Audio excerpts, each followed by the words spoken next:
পারছি আসলে শুধু রাস্তাঘাট নয়, অনেক প্রতিষ্ঠান, বাড়ি আঙ্গিনা এব এই বর্ষণের কারণে সবদিকে তলিয়ে গেছে। দর্শক সরাসরি আপনি দেখতে পাচ্ছেন এই কামরাঙ্গী চর-মহল্লা ইউনিয়নের কিছু রাস্তা তলিয়ে গেছে এবং বিশেষ করে এই সাতক থেকে ধরা যাওয়া যে রাস্তা শ্রীপুর টু বরকাপন এই রাস্তাটি বিশেষ করে বেশি ভাঙ্গনের কারণে রাস্তাটি তলিয়ে গেছে এবং এটি হচ্ছে চর-মহল্লা ইউনিয়নের কামরাঙ্গী গ্রামের রাস্তা এটি। এবং আরো অনেক রাস্তা আছে। প্রতিটি রাস্তা এভাবে ভেঙে গেছে এবং প্রতিটি রাস্তার উপর দিয়ে এটা হচ্ছে দেকার হাওরে পানি ঢুকতেছে। বুঝছো?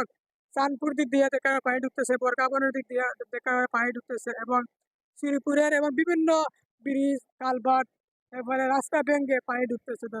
দর্শক সবাই সতর্ক থাকুন, সুস্থ থাকুন। সবাইকে সুনামঞ্জেশ